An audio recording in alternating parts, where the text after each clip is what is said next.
Hello කොහොමද මගේ නම ඉෂාන් හේරත්. ඉතින් ඔයාලා හැමෝම ඉතාමත් ආදරයෙන් පිළිගන්නවා අපේ අලුත්ම වීඩියෝ එකට. ඉතින් මුලින්ම සුබම සුබ අලුත් අවුරුද්දක් කියලා ප්‍රාර්ථනා කරනවා ඔයාලා ඔක්කොටම.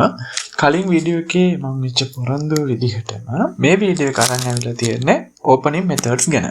ඒ වීඩියෝ එකේදී මම මෙන්ෂන් කරා ඔයාලට ලෝපෙස් ඉටලියන් ගේම් කියලා ඕපනින් මෙතඩ්ස් දෙකක්. ඒතකොට ඔය ඕපනින්ග්ස් වලට කොහොමද අපි යන්නේ? ඇයි අපිට මේ වගේ වෙලාවකට යන්න වෙන්නේ?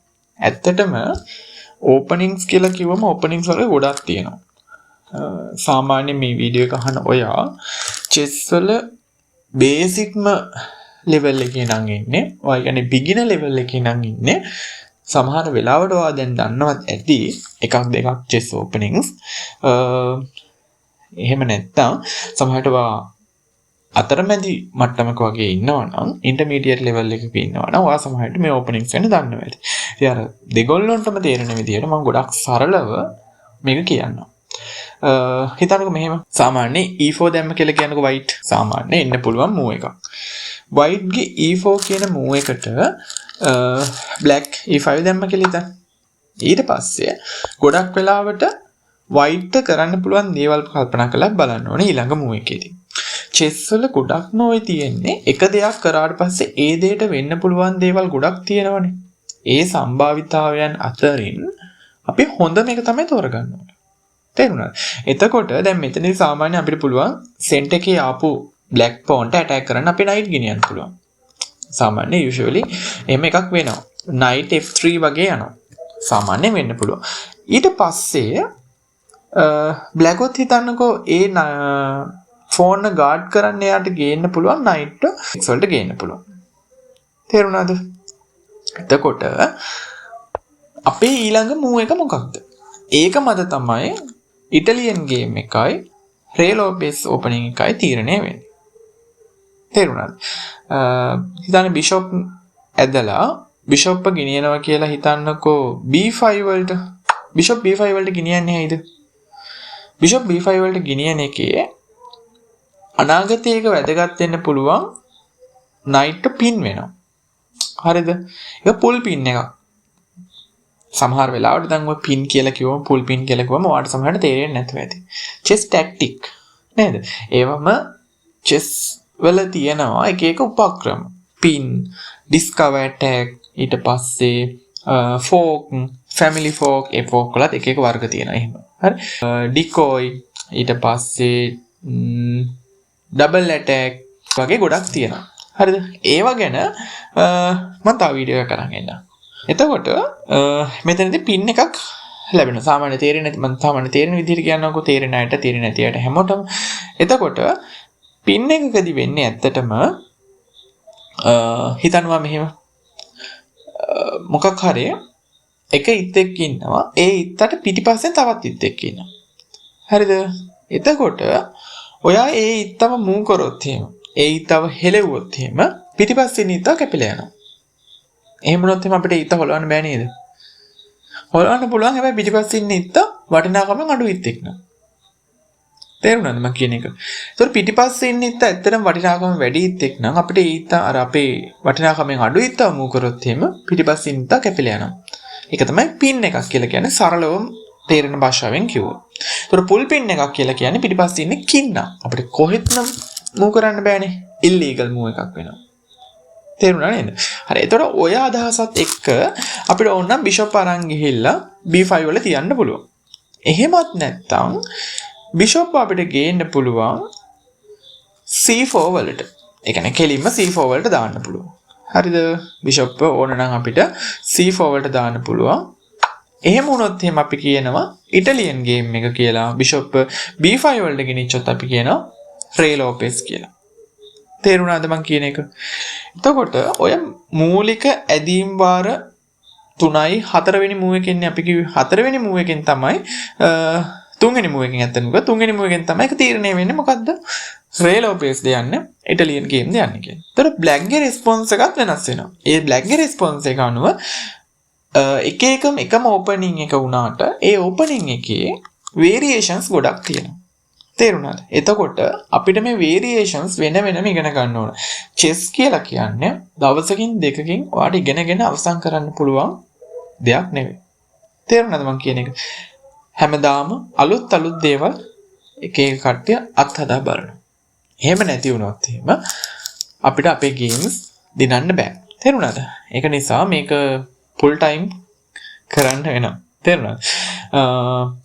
මෙහෙම ඉතින් ඔයා කොච්චර මහන්සි වෙනවද කියන එක මත ඔයාට කොච්චර ක්‍රීඩාවේ සාර්ථක වෙන්න පුළුවන්ද කියන එක රඳාපවතිනවා. තේරුණාද? එතකොට මම මේ වීඩියෝ එකෙන් ඇත්තටම ගින්න අදහසක් තියෙන බේසික් ඕවරෝල් අයිඩියා එකක්. තේරුණාද? ඊට පස්සේ අපි එක ඕපනින් එක වෙන බලමු. මම නිකන් සාමාන්‍ය තව ටිකක් මේ ගේම් එකේ ටිකක් කියන්නම්. රේ ලෝපෙස් එකයි ඉටලියන් ගේම් එකයි දෙකම ගැන. හරි අපි ඉස්සලා රේ ලෝපෙස් එකට යමු. කලින් විදිහටම බිෂොප් B5 වලට ගෙනිච්චා.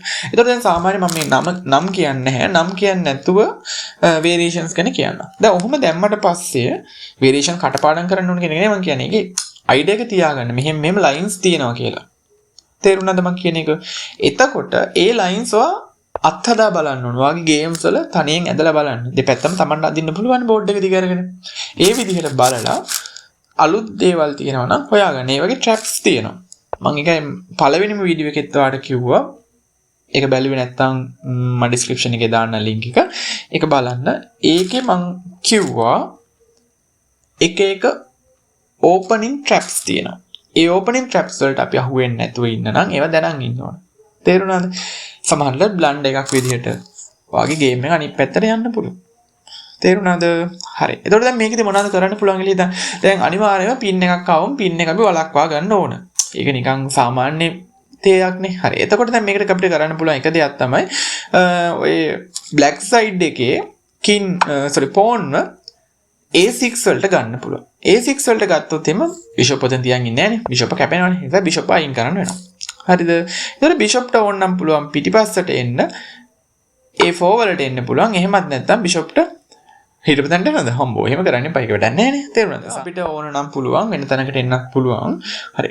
ඊට පස්සේ මොකද කරන්නේ black ට ඕන නම් පුළුවන් දිගින් දිගට මේ pawn bishop ට attack කර එයාගේ pawn chain එක ඉස්සරහට ගන්නත් පුළුවන් ඕනනම්. හරිද? ඕනනම් B5 ඇවිල්ලා තව ටිකක් bishop ට attack කරන්න පුළුවන්. ඒතර bishop ට ආයි පාරක් කොහෙට යන්නේ. තේරුණාද? ඊට පස්සේ ඕනනම් bishop ට පුළුවන් ඇවිල්ලා අවසාන තව ටිකක් පියවරක් ඉස්සරහට ගියට පස්සේ B5 කියන කොටුවට ඇවිල්ලා ඕනනම් pin එකක් ගන්න පුළුවන්. මොකද rook ට pin එකක් ගන්න පුළුවන්. තේරුණාද? හරි. දැන් මට කියන්නකෝ අයියා A4 වලට ගියේ. එයාට ඕන නම් කෙලිම වෙන තැනකට එන්නත් තිබ්බනේ. එයාට තිබ්බනේ C4 වලට එන්නේ. ඒකේ එක අරමුණක් තමයි pin එක දිගටම තියාගන්න. ඇත්තටම කිව්වොත් queen ට ඉස්සරහින් ඉන්න D7 වල queen ගේ pawn. එයා move වුණාට පස්සේ තමයි pin එක හැදෙන්නේ. ඒක create වෙනකම් බලන් ඉන්නවා. තේරුණාද? හරි. එතකොට ඔය මම කිව්වේ සාමාන්‍ය බේසික් අයිඩියා එකක්. එහෙම නැත්නම් අපිට පුළුවන් ඔය ගේම් එකම අපි තා ටිකක් ආයි පිටිපස්සට යමු. හරි. බිෂොප් එක ගිහිල්ලා අපි තියෙනවා B5 වල. රයි ලොපෙස් වල. එතකොට අපිට පුළුවන් බිෂොප් ගණන් ගන්නවත් නැහැ සත පහකට. කෙලින්ම අපි නයිට් එක මූව් කරනවා. නයිට් එක ගන්න F6 වලට. ඒකත් ගේම්ස් වල දකින්න දෙයක්. ඊට පස්සේ අපිට මේ සෙන්ට් එකට ඇටැක් කරන්න පුළුවන්. සෙන්ට් එකේ white pawn. ඒතර white සිද්ධ වෙනවා තමන්ගේ pawn chain එක develop කරන්න. එහෙමත් නැත්නම් ඔන්න ඔය කපා ගන්න කියලා කාසල් කරන්න පුළුවන්. තේරුණාද? ඒතර හදිසියවත් දැන් ඔයා black නම් ඔයා මේ ගත්ත හැටි මේ ෆෝන් කපලා දානවා. කපන්නත් පුළුවන්. හැබැයි ඒක නොකප හිටියත් කියලා ලොකු ප්‍රශ්නයක් නෑ. මොකද ඒක කැපුවොත් එහෙම ඊට පස්සේ යාට පුළුවන් රුක්ව ගෙනල්ලා එතනින් queen රුක්ව ගෙනල්ලා ඊට පස්සේ එතනින් කෙලින්ම මේ කින්ට උනත් ඒ පැත්තෙන් ඇටැක් එකක් ගෙනියන්න පුළුවන්. තේරුණාද මම කියන එක? ඒක නිසා ගොඩක් වෙලාවට ඔක කපන්න යන්න එපා.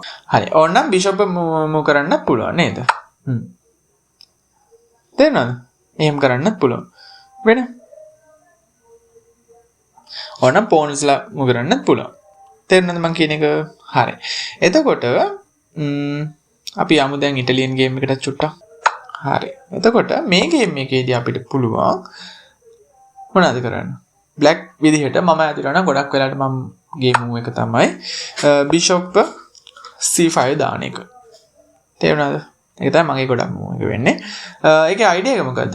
මේ bishop ට පුළුවන් මෙන්න මෙතන f2 වලට ඇටැක් කරන්න. තේරුණාද? ඒක ගොඩක් weak point එකක්. black ගේ weak white ගේ weak point එකක්. එතනට attack කරන එක එයාගේ idea එක තියාගෙන එතනට එනවා. තේරුණාද? හරි. එතකොට white අත් ඕන මේ F7 වලට attack කරන්න පුළුවන්. හරි. ඊට මේකේ මොනවද වෙන කරන්න පුළුවන්? එයා හිතලා කියන්න કોઈ variation වල නම් ඕනේ knight move කරන්න පුළුවන්. වෙන castle කරන්න පුළුවන්. නේද? move කරන්න පුළුවන්. තේරෙනවද? ඒක ලොකු වැඩක් නෑ හැබැයි. එහෙමනම් දැන් මේ ටිකෙන් ඔයාලට අයිඩියා එකක් එන්න ඇති. මොකද්ද ප්‍රෙලෝපිස් කියලා කියන්නේ? මොකද්ද ඉටලියන් ගේම් කියලා කියන්නේ? ඇත්තටම නිකන් හොඩියේ අකුරු ටිකක් කියව වගේ දෙයක් තමයි මම කරේ. මේකේ ගොඩාක් ඉගෙන ගන්න දේවල් තියෙනවා. ඉතින් අපි ඉක්මනටම තව වීඩියෝ එකක් අරන් එන්නම්. හරි. එතකොට මෙහෙමයි. දැන් ඔය හැම ඕපනින් එකම දැනන් ඉන්න ඕනේ. ප්‍රධාන වශයෙන් දැනගන්න ඕනේ ඒවා ටිකක් තියෙනවා. ප්‍රෙලෝපිස්, ඉටලියන් ගේම්, ඊට පස්සේ කැරොකාන්, සිසිලියන් ඩිෆෙන්ස්, ඉන්දියන් ඕපනින් කින්ස් ඉන්දියන්, ඊළඟට කින්ස් ගැම්බිට්, ක්වීන්ස් ගැම්බිට්, ඊට පස්සේ එතනින් ගියාම